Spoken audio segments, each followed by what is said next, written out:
Maligayang pagbabalik po, latest weather update po muli tayo ngayon. Maulan pa rin po ang ating umaga ngayong September 2, 2023. So binabantayan po natin ngayon yung mga bagyo na nakapasok nga po sa ating Philippine Area of Responsibility.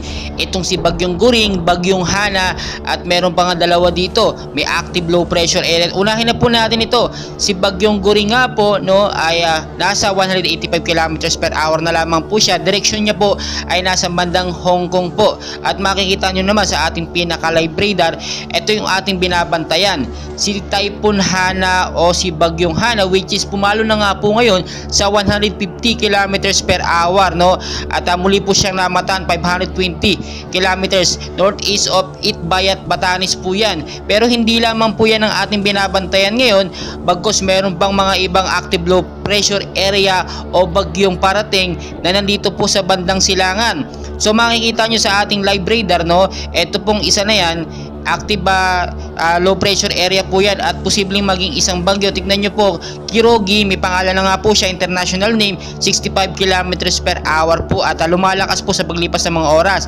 Ito pa po yung isa na sinasabi nating active low pressure area sa may Silangang Mindanao naman po, which is 30 kilometers per hour. So may mga banta yan, no? Kahit nasa labas po ng parian ay posibleng maging bantayan sa ating bansang Pilipinas. So balikan po natin itong si Bagyong Hana, 150 kilometers per hour ang kanyang lakas na may bugso pong pumapalo naman sa 175 kilometers per hour.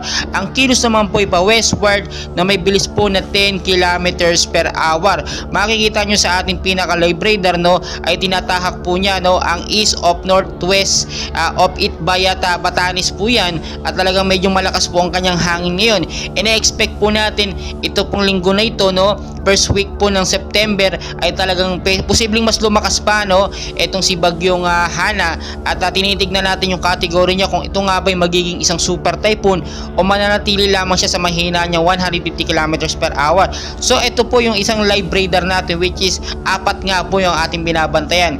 Kahit nasa labas na po ng par itong si Bagyong Goring, no, ay banta pa rin to kahit papaano dahil nagbibigay ito ng lakas sa hanging habagat nga po, which is pinapalakas naman etong tatlong bagyo na ito. Tingnan nyo naman itong sa may gitna natin, si Bagyong Hana, siya po ngayon yung nagbibigay ng storm signal number 1 hanggang signal number 5 sa lalawigan po ng Batanes yan, no, at siyempre apektado dyan ang Central Luzon, Visayas at Mindanao. Hindi po natin maiiwasan yan dahil sa loob po yan ng par. Ito naman pong isang bagyo sa may bandang Silangan, no, tinitignan po natin yung mga direksyon nila dahil doon po tayo magbe-base kung ito nga po ba ay magdidiretso or papasok sa ating Philippine Area of Responsibility. So marami tayong kaganapan, and please huwag nyo kalimutan mag-like and subscribe para updated kayo sa ating mga weather update, and pakishare na rin po sa ating mga loved ones. Maraming salamat po.